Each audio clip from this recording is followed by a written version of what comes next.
की जमीन हमेशा से विवाद की वजह रही है।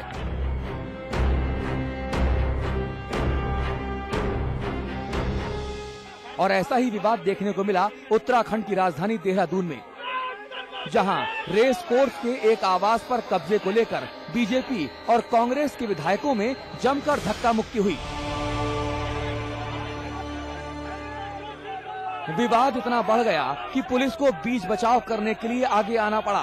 मामला तब भी नहीं सुलझा तो माननीयों को शांत कराने के लिए लाठी डंडों का भी सहारा लेना पड़ गया। दरअसल रेस कोर्स इलाके के मकान नंबर 11 पर विश्व हिंदू परिषद ने अपना बोर्ड लटका दिया था।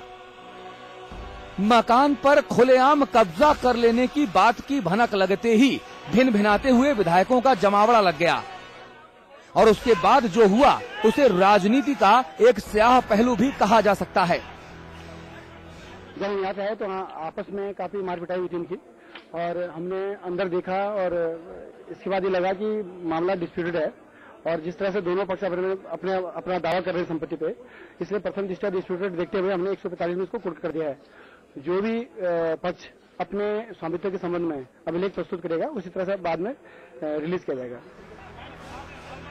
अब किसी मामले में राजनीतिक लोग शामिल हों और उस पर राजनीति ना हो, ये भला कैसे मुमकिन है? लिहाजा इस मुद्दे पर भी सियासत शुरू हो गई और बीजेपी और कांग्रेस एक दूसरे पर कीचड़ उछालने में लग गए। बीजेपी जहां इस मकान पर अपना मालिकाना हक जता रही है, वहीं कांग्रेस बीजेपी पर दबंगई करने का आरोप लगा रही है। मैं अभी आया हूँ, मुझे ज्यादा जानकारी नहीं है। मैंने रजिस्ट्री देखी जो विश्व हिंदू परिषद के पक्ष में है और विश्व हिंदू परिषद का बोर्ड लगा कब्जा तो अपने आप हो गया ना। अब कोई नाजायज कब्जा करना चाहता है तो उन्हें पुलिस निपटे अपनी स्थिति के लिए कानूनी कार्रवाई करे उसे। अब नेतागण जो चाहें तो कहें, लेकिन इस इलाके की जनता के लिए प्रॉपर्टी को लेकर शुरू हुआ ये सियासी विवाद मुश्किलों का सबब बन गया है। सौरभ भाटिया, देहरादून, समाचार प्लस। जी, तो देखिए आप किस तरह का ये पूरा देहरादून में सब हो रहा है। उत्तराखंड की राजधानी है, किस तरह से तमाशा हो रहा है। एक अदद मकान पर कब्जा करने के लिए माननीय आपस में गुत्थम गुत्था हो गए। भंडारी साहब, ये वो राजधानी है जहां पे आप रहते हैं। ये माननीय अचानक से ये गैर मानवीय काम कब से करने लगे भाई? देखिए, ये घटना तो राजनीतिक पतन की पराकाष्ठा को दिखाती है। विशेष रूप से कल तक जो सत्ता में पार्टी थी भाजपा और आज जो सत्ता पे बैठी हुई कांग्रेस है, बड़े पैमाने पर जमीन के खरीद फरोख्त में शामिल रहे हैं इनके नेतागण। ये 12 साल का अगर कच्चा चिट्ठा खोला जाए तो हजारों एकड़ जमीन पर इस तरीके के कब्जे हुए हैं। बड़े पैमाने पर जमीनें सरकारों द्वारा बड़े लोगों को, उद्योगपतियों को कौड़ियों के भाव दिया गया है। वो उस प्रदेश की स्थिति है जिस प्रदेश के अंदर कृषि भूमि मुश्किल से 14% है। ये जमीन के धंधे में ये दोनों राजनीतिक पार्टियां प्रमुख रूप से शामिल हुई हैं और अब तो सीधे सीधे गुंडई के द्वारा इस तरीके का प्रयास किया जा रहा है। अब इसको मैं दुर्भाग्यपूर्ण कहूं या शर्मनाक कहूं, लेकिन ये साफ तौर पर उनके असली चेहरे दोनों पार्टियों के उजागर हो रहे हैं जनता के सामने। ये दुखद है स्थिति इस देश के लिए, प्रदेश के लिए, जिसको बनाने में 40 से अधिक शहादतें दी गई। जी कौशल जी, राजधानी है, एक अदद मकान पर हमको चर्चा करना पड़ रहा है। यह मामला इसलिए और ज्यादा दुर्भाग्यपूर्ण लगता है कि 18 करोड़ लोगों का, दर्शकों का चैनल माननीयों के गिरते हुए आचरण की वजह से एक अदद मकान पर चर्चा कर रहा है। यह उत्तराखंड के राजनेताओं को अपनी स्थिति पर शर्म नहीं आती क्या?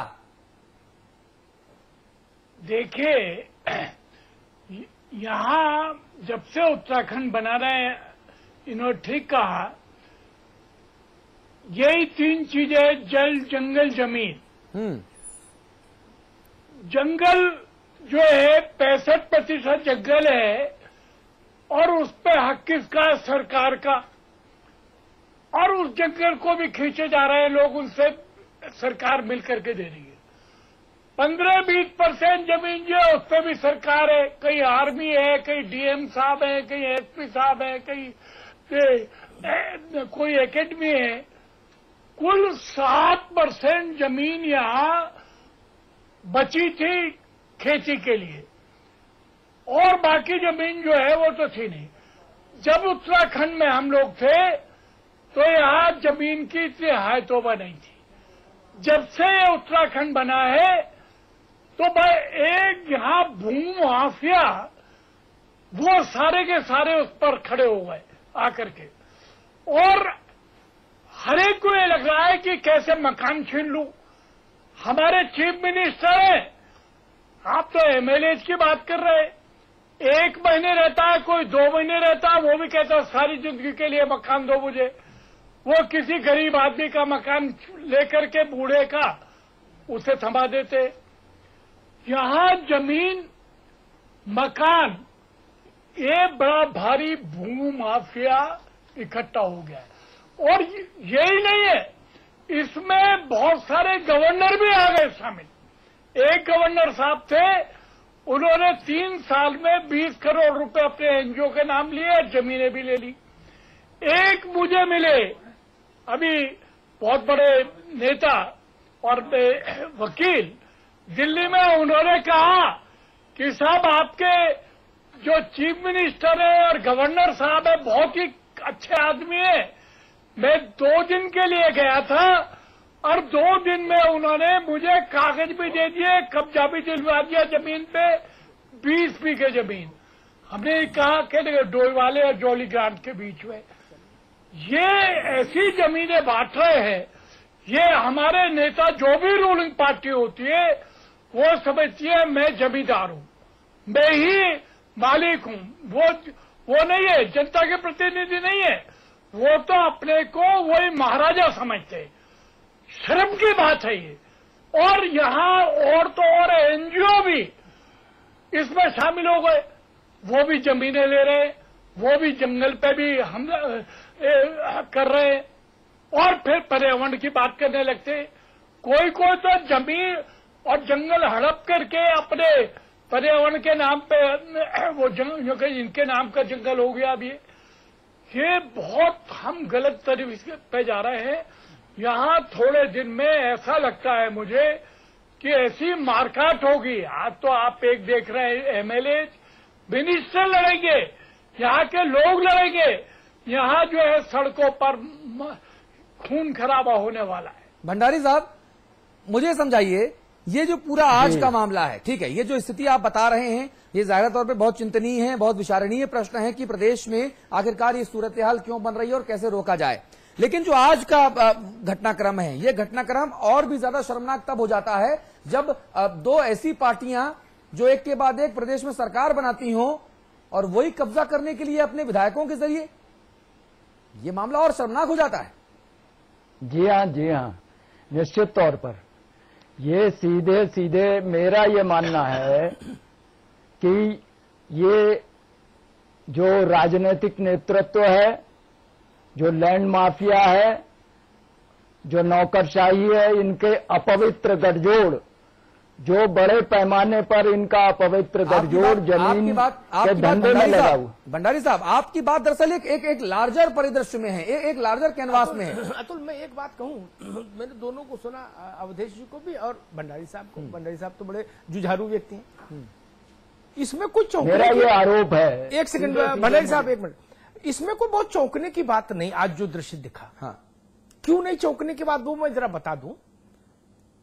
पहले नेता चुनाव जीतने के लिए अपराधियों की मदद लेते थे, तो अपराधियों ने सोचा कि मैं खुद नेता क्यों नहीं बन जाऊं, तो अपराधी भी चुनाव लड़के जीत के पहुंच गए। ये तस्वीर एक, इसको आज के संदर्भ से जोड़ता हूं। भाई पहले नेताओं की कृपा से लोग कब्जे करते थे भूमाफिया, तो नेताओं ने सोचा मैं कृपा ट्रांसफर क्यों करूं, मैं खुद ही क्यों नहीं कब्जे के लिए उतर जाऊं मैदानी जंग में। ठीक बात है, ठीक है ना। तस्वीर को थोड़ा उलट के देखिए तो सामान्य बात है। आप मुझे एक उदाहरण बता दिए, 1 इंच सरकारी जमीन, 1 इंच सरकारी जमीन बिना पॉलिटिकल संरक्षण के कहीं नहीं कब्जाई जा सकती। एक बिल्कुल स्पष्ट नियम है भारत के हर सूबे में कि मंत्री, सेक्रेटरी और खुद मुख्यमंत्री भी किसी सूबे का हो, बहुत गंभीर बात कह रहा हूं, वह 1 फुट जमीन भी अपने विवेकाधिकार से देने का अधिकार नहीं रखता। वो सब्जेक्ट टू क्लियरेंस है कैबिनेट के। कोई राजतंत्र नहीं है कि किसी को मकान दे दिया, किसी को फार्म हाउस दे दिया, किसी को पेंट हाउस बनवा दिया। सरकारी संरक्षण से ही कब्जा होता है। तो अब जो लोग पॉलिटिकल लीडरशिप है वो खुद कब्जे के लिए मैदान में उतर आई, तो इसमें क्या प्रॉब्लम है भाई? जैसे अपराधी लोगों ने सोचा कि हम नेताओं को जितवाते हैं तो हम खुद क्यों नहीं शामिल हो जाए, वही स्थिति अब पलट गई। तो यहां ये तस्वीर बन गई कि विधायक आ गए एक दूसरे के खिलाफ मोर्चा खोलने के लिए। भंडारी साहब, ये जो हालात हैं जाहिर तौर पर ये जनता के लिए बहुत दुखद हालात हैं, क्योंकि जिनको हम चुनकर भेजते हैं, अपना भाग्य चमकाने लगते हैं, वो लोग जनता को पीछे छोड़ देते हैं। और आज देहरादून की सड़कों पर जो हुआ, जो हम दिखा रहे हैं, ये वाकई बहुत चिंता की बात है भाई। इस पे तो सरकार को, मुख्यमंत्री जी को, विधानसभा अध्यक्ष को, पूरी विधानसभा को चिंतित होना चाहिए कि क्या हो रहा है इतना छोटा सा प्रदेश।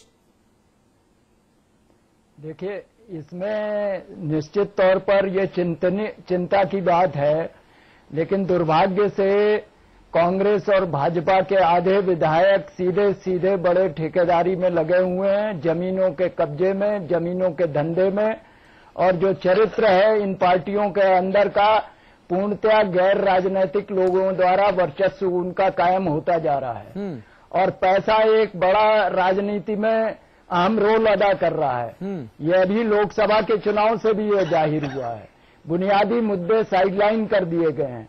इसलिए ये यथार्थ जो दिखाई दे रहा आज की घटना से, वो निश्चित तौर पर आने वाले समय में एक बड़े रूप में दिखाई देगा। संघर्षशील शक्तियां अगर इसको सतर्क निगाहों से इसकी निशानदेही करके आगे आने वाले समय में इसको रोकने के लिए लड़ाई लड़ने को तैयार नहीं होंगे, तो निश्चित तौर पर ये तो धंधे में लग गए हैं बड़े पैमाने पर दोनों पार्टियां। ठीक और निश्चित तौर पर उत्तराखंड के जो सपने थे उसके खिलाफ खड़ी हो गई हैं दोनों पार्टियां। दुर्भाग्य से जो लड़ने वाली शक्तियां हैं उनके बीच में टकराव है। भंडारी जी, मुझे एक चीज समझ नहीं आती, अगर ये दोनों ही पार्टियां धंधे में लग गई हैं तो आप लोगों की तरफ से जनता को समझाया जाना चाहिए कि भैया विकल्प के तौर पे हम भी शामिल हैं। तो लाचारी, बेबसी आप लोगों की भी है कि आप लोग जनता को विकास के लिए एक विकल्प नहीं दे पाए। सिर्फ भाषणबाजी करने से काम नहीं चलेगा ना। कमियां देखिए, सुनिए, प्रॉब्लम बताने वाला ही उतनी ही बड़ी प्रॉब्लम है कि वो सॉल्यूशन नहीं बता रहा। भंडारी जी, सिर्फ प्रॉब्लम बताने से काम नहीं चलेगा ना। अगर आप जनता की आवाज हैं, जनता का भला चाहते हैं, तो सॉल्यूशन भी तो लेके सामने आइए। आप विकल्प क्यों नहीं बन जाते तीसरी शक्ति के तौर पे प्रदेश में? नहीं, देखिए, इस बात में मैंने पहले ही कहा कि तीसरी शक्तियां इस प्रदेश के अंदर कमजोर हैं और उनके बिखराव ने, उनके जो अवसरवाद और मौका परस्ती ने वो स्थिति पैदा कर दी है कि इन दोनों पार्टियों का जो जनविरोधी साबित हुई है पिछले 12 साल में, उनका वर्चस्व कायम है। भंडारी साहब, एक बात कहूं, वो हम अपनी जिम्मेदारी से बच नहीं सकते हैं। भंडारी साहब, एक बात कहूं, उत्तराखंड में तीसरी शक्तियां हैं। उत्तराखंड क्रांति दल, खंड विखंड, वो भी है तीसरी शक्ति। बहुजन समाज पार्टी, बहन कुमारी मायावती, वो भी है तीसरी शक्ति। वो लोग क्या कर रहे हैं, उनका चाल चलन क्या कांग्रेस भाजपा से कहीं कुछ बेहतर दिख रहा है क्या? किस मौसम को गाली दे और किस मौसम को पूजे हम? अरे कापर करूं सिंगार, पिया मोरा आंधर रे, क्या करें? आप मुझे बताइए ना विकल्प। नहीं, ये मैं जिनका आपने नाम लिया, वो यूकेडी तो पिछली बार भाजपा की गोदी में बैठी हुई थी, आज वो कांग्रेस की गोदी में बैठी हुई है। इस लोकसभा चुनाव में देखिए भंडारी साहब, नहीं भंडारी साहब, सैद्धांतिक बात से अलग हटके व्यवहारिक बात अगर मैं करूं, तो अगर वो सब लोग जनाकांक्षाओं के विरुद्ध काम कर रहे हैं आपके मुताबिक, सारी बड़ी पार्टियां और ये छोटे छोटे टुकड़े वाले दल। और आप ये समझ रहे हैं जैसे टुकड़ा चावल होता है ना पंसारी की दुकान पर, वैसे ये दल मान लो, टुकड़ा दल, ठीक है ना। तो फिर सीपीआई एक बड़े कैनवास पर क्यों नहीं उभरी जन आकांक्षाओं का प्रतीक बनकर उत्तराखंड में? ये स्थिति है महाराज, आपके पार्टी कन्वेंशन